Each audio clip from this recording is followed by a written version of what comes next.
छत्तीसगढ़ की साय सरकार अपना बजट पेश करने जा रही है। इस बजट से प्रदेश की जनता को काफी उम्मीदें हैं। अंबिकापुर में बजट को लेकर लोगों में खासा उत्साह है। आइए सुनते हैं कि लोगों के मन में क्या है इस बजट को लेकर। देखिए, बजट आम लोगों की अपेक्षा है कि बेहतर सुविधाएं मिले। अंबिकापुर में यूनिवर्सिटी का लगभग 20 साल हो गया, अभी तक बिल्डिंग नहीं बन पाया है। अगर उसका बिल्डिंग बन जाएगा तो सरगुजा के लिए बहुत सुविधाजनक रहेगा यहाँ के विद्यार्थियों के लिए। अच्छी बात है जो छत्तीसगढ़ शासन के पास इतना अच्छा बड़ा बजट आया है। इसमें छत्तीसगढ़ शासन को बहुत अच्छे से निचले स्तर के जो लोग हैं, आम लोग हैं, उन सभी को ध्यान में रखते हुए ऐसा कार्य किया जाए जिसमें बजट सराहनीय हो। पिछला बजट में किसानों और धान खरीदी या रोड या युवाओं के लिए या आदिवासियों के लिए बजट निराशाजनक था, इसलिए मैं पहले से उसका तारीफ नहीं करूंगा। यदि उनके पक्ष में आता है तो जरूर हम स्वागत करेंगे और कहीं आंकड़ों का खेल ना रह जाए कागजों में बजट पास करके। उनके द्वारा बजट पेश किया जा रहा है तो उम्मीद तो काफी जताई जा रही है। पूरे प्रदेश सहित अंबिकापुर की जनता भी काफी उम्मीद जता कर रखी है। खासकर महंगाई की बात करते हैं, महंगाई लगातार आसमान छूता जा रहा है। निम्न वर्ग और मध्यम वर्ग काफी परेशान है, तो इसको लेकर के भी बजट को रखना चाहिए ताकि निम्न वर्ग और मध्यम वर्गीय जो परिवार है उसके लिए बजट मील का पत्थर साबित हो सके।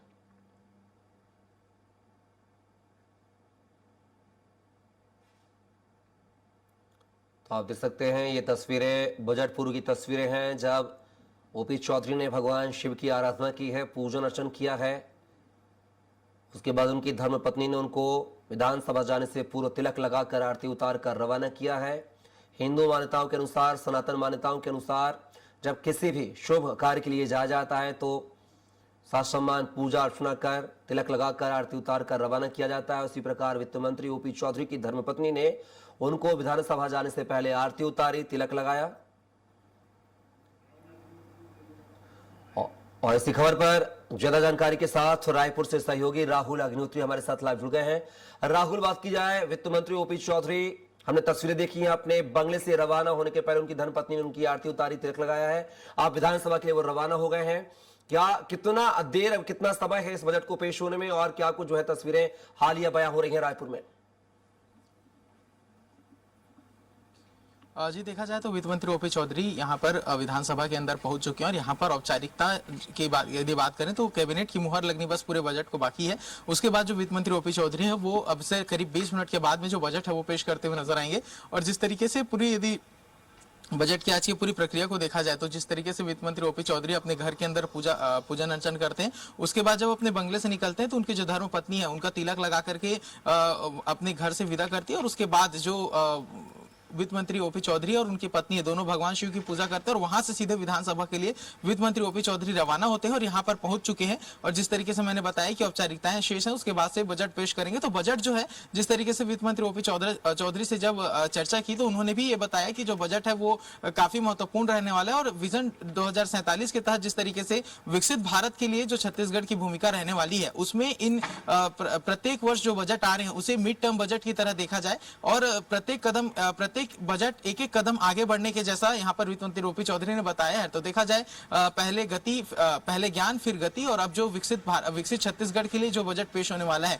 उसका थीम ही इसी प्रकार से कुछ रहेगा। और छत्तीसगढ़ के अंदर यदि देखें तो जिस तरीके से पूरे देश में एआई को लेकर के पिछले दिनों सबमिट हुआ है, एआई हब बनाने के तौर पर लगातार जो प्रयास है वो भारत सरकार देश के अंदर कर रही है, तो छत्तीसगढ़ की भी उसमें अहम भूमिका हो सकती है और इस बजट में उस पर भी खास ध्यान दिया जाएगा। आधुनिकता की ओर जो प्रदेश का पूरा इन्वायरमेंट है उसको ले जाने का प्रयास किया जाएगा और इसके साथ में जो इकोनॉमी है उसे डाइवर्सिफाई करते हुए औद्योगिक क्रांति के साथ औद्योगिक क्रांति के साथ ले जाने के साथ में हाईटेक करने का प्रयास किया जाएगा। तमाम तरीके की जो डिजिटल संरचना है उसे छत्तीसगढ़ के अंदर प्रसारित करने का प्रयास किया जाएगा और इसके माध्यम से इस सेक्टर में ज्यादा से ज्यादा जॉब देने के लिए जो वित्त मंत्री ओपी चौधरी हैं वो अपने बजट में विशेष प्रावधान कर सकते हैं। इसके साथ यदि देखा जाए तो छत्तीसगढ़ के परिप्रेक्ष्य में देखें तो महिलाएं, युवा, सभी वर्गों के लिए खासतौर पर के बजट पेश किया जाएंगे। और सबसे महत्वपूर्ण बस्तर और सरगुजा संभाग रहने वाला है, जैसा हम लगातार चर्चा करते हुए नजर आए हैं। तो कुछ ही देर में जो तमाम बजट को लेकर के सस्पेंस है वो क्लियर होगा और वित्त मंत्री ओपी चौधरी अब से ठीक 18 से 20 मिनट के बाद में जो बजट है वो पेश करते हुए नजर आएंगे। जी और राहुल, बात किया जिस तरीके से बजट को लेकर चर्चा हो रही है, सामने आ रहा है कि एमएसएमई के लिए, वीबी जी राम जी के लिए खासतौर पर बजट देखने को मिलेगा। साथ ही बात किया है जो एक छत्तीसगढ़ का बड़ा मुद्दा था कांग्रेस शासन काल में, वो था प्रधानमंत्री आवास योजना का। आवास योजना को लेकर जो है क्या कुछ बजट में प्रावधान होंगे, क्या इसकी जानकारी मिल पाई है? जी देखा जाए तो जो एमएसएमई सेक्टर की यदि बात करें तो उसको लेकर के लगातार प्रयास किए गए।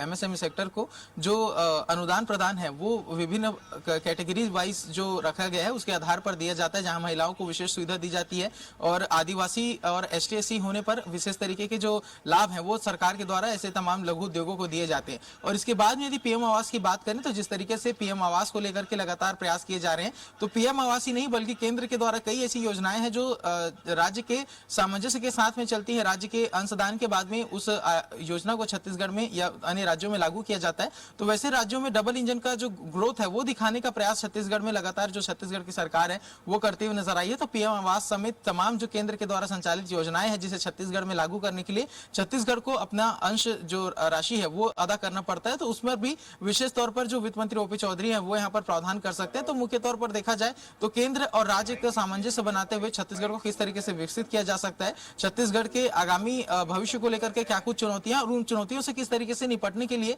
जो एक बजट में प्रावधान किए जा सकते हैं, इन तमाम विषयों पर जो पूरा बजट है वो केंद्रित रहने वाला है। आम जनता को राहत देने के साथ साथ कुल मिलाकर देखा जाए तो छत्तीसगढ़ के अंदर रोजगार का सृजन करने के साथ साथ इसकी जो इकोनॉमी है उसे बढ़ाने का प्रयास यहाँ पर जो छत्तीसगढ़ की सरकार है वो करने जा रही है। तो इस बीच में वित्त मंत्री ओपी चौधरी का आज का बजट काफी ज्यादा खास और महत्वपूर्ण रहने वाला है। जी राहुल, कहा यह भी जा रहा है कि आज का जो बजट है वो पूरा तरीके से जो है डिजिटली होगा, डिजिटल बजट पेश किया जाएगा। आखिर क्या कुछ तस्वीर होगी डिजिटल बजट की? जी कपिल, देखा जाए तो पिछले साल की यदि बात करें तो पिछला जब बजट आया था तब 1,65,000 का जो बजट है वो यहाँ पर पेश किया गया था। और यदि अभी के अनुमान की बात करें तो पिछला जब बजट पेश किया गया था तो वो उसके पिछले बजट से लगभग 7 से 8% की वृद्धि उसमें देखी गई थी। पिछले बजट में ये भी खास रहा था कि वित्त मंत्री ओपी चौधरी ने स्वयं अपने हाथों से जो बजट है वो तैयार किया था, खुद लिख करके तैयार किया था। और उसी के तहत देखा जाए तो अब जो बजट है वो साय सरकार का तीसरा बजट है। और इसे खास इसलिए बताया जा रहा है क्योंकि ये पूर्ण रूप से जो डिजिटल माध्यम है उसके माध्यम से प्रसारित किया जाएगा। तो सबसे महत्वपूर्ण पूरे बजट का यही रहने वाला है कि वित्त मंत्री ओपी चौधरी जो है अमूमन देखा जाता है कि 1 से 1.5 घंटे तक का जो भाषण है वो वित्त मंत्री दिया करते हैं और उसमें तमाम तरीके की जानकारी यहाँ पर साझा की जाती है। तो ये जो बजट रहेगा ये काफी महत्वपूर्ण इसलिए भी हो जाता है क्योंकि डिजिटल माध्यम से जो बजट पेश करेगा, और ये डिजिटल माध्यम मात्र एक बजट पेश करने का जरिया नहीं है बल्कि एक सूचना इसके माध्यम से जो सरकार है वो जनता के समक्ष पहुंचाने का प्रयास कर रही है कि जो एक समय पर ब्रीफकेस के माध्यम से जो बजट के तमाम जो कागजात है उसे लेकर के जब सरकार वित्त मंत्री आते थे तो वहां से लेकर के जो एक सफर है वो यहाँ दिखाने का प्रयास किया जाएगा। क्योंकि छत्तीसगढ़ के विधानसभा के इतिहास की बात करें तो साइंस कॉलेज मैदान में एक तंबू लगा करके जो विधानसभा का पहला बजट है, विधानसभा का पहला सत्र है वो आयोजित किया गया था। वहां से लेकर के देखें तो यहाँ पर आज एक काफी विशाल विधानसभा तैयार है। और इस बीच में जब एक डिजिटल माध्यम से जब वित्त मंत्री ओपी चौधरी बजट पेश करेंगे तो एक युवा और आधुनिक छत्तीसगढ़ का एक रूपरेखा जो है वो भी यहाँ से रखा जाएगा। युवाओं को किस तरीके से डिजिटली रोजगार के साधन प्रोवाइड करना है इस पर भी सरकार का फोकस रहेगा। तो तमाम तरीके से देखा जाए तो हर एक बिंदु का, हर एक वित्त मंत्री ओपी चौधरी के हर एक एक्शन का कई आयाम, कई परिणाम निकाले जा सकते हैं। और इसके माध्यम से देखा जाए तो डिजिटल तौर पर जो बजट पेश किया जाएगा इसके माध्यम से ये भी एक और इंगित करने का प्रयास कर रहे हैं कि जो छत्तीसगढ़ का जो अर्थव्यवस्था है उसे डिजिटल इकोनॉमी की ओर लेकर के जाने में सरकार प्रयास करेगी। साथ में ही एआई और तमाम जो टेक्निकल क्षेत्र है वहां पर IT सेक्टर हो चाहे अन्य क्षेत्रों वहां पर जॉब देने का प्रयास यहाँ पर नव युवाओं को देने का प्रयास छत्तीसगढ़ सरकार करने जा रही है। जी राहुल, जिस तरीके से बात सामने आ रही है कि बजट में जो है मेट्रोपॉलिटन शहर बनाने को लेकर भी चर्चा हो रही है, कयास लगाया जा रहा है कि रायपुर को जो है मेट्रोपॉलिटन सिटी बनाया जाए। इसको लेकर आपने भी सुबह जानकारी साझा की थी कि भिलाई और दुर्ग को मिलाकर जो है NCR की तर्ज पर ACR बनाया जाएगा। हाल ही में नवा रायपुर को लेकर भी तस्वीर साफ हुई थी जहां पर कुछ ग्रामीण क्षेत्रों में एक नई नवा रायपुर तहसील का गठन किया गया था जहां पर कई ग्राम को जोड़ा गया था। तो क्या माना जाए इस बजट में पूरे शहर के विकास का खाका तैयार होगा?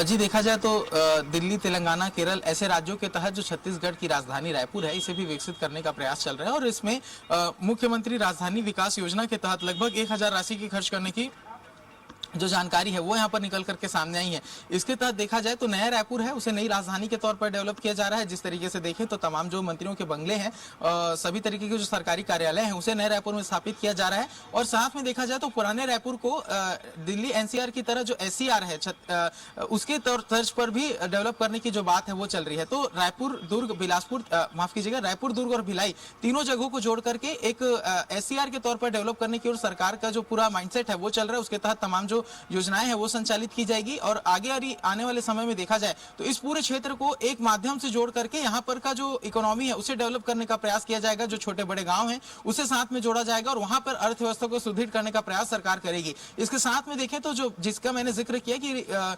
मुख्यमंत्री का जो राजधानी विकास योजना है उसके तहत देखा जाए तो पुराने रायपुर और नए रायपुर के विकास के लिए भी काफी अमूलचूल परिवर्तन यहाँ पर किए जाएंगे और साथ में योजनागत तरीके से जिस तरीके से बदलाव इन क्षेत्रों में किए जाने हैं, कई जो पुराने गांव हैं उनसे जोड़ा जाएगा, नए तहसीलों का गठन हुआ, आपने भी इस बात का जिक्र किया और इसके माध्यम से देखा जाए तो विकसित करने का प्रयास इस पूरे क्षेत्र को किया जा रहा है। कुल मिलाकर देखा जाए तो एक ऐसा राजधानी जहां पर छत्तीसगढ़ के प्रत्येक व्यक्ति यदि राजधानी में पहुंचे तो दूसरे राज्य किसी भी सुविधा के लिए जाने की आवश्यकता न हो, सभी तरीके की सुविधा इस राजधानी के अंदर मौजूद हो ताकि दूसरे राज्यों की ओर किसी को देखना ना पड़े, चाहे वो रोजगार का क्षेत्र हो, स्वास्थ्य का क्षेत्र हो, शिक्षा का क्षेत्र हो, सभी तरीके की जो सुविधाएं हैं उससे लैस करने का जो प्रयास है वो छत्तीसगढ़ सरकार राजधानी रायपुर के लिए करने जा रही है। जी राहुल, बाकी बजट को लेकर चर्चा चल रही है, रायपुर के विकास को लेकर, छत्तीसगढ़ विकास को लेकर जो है खाका तैयार किया जा रहा है।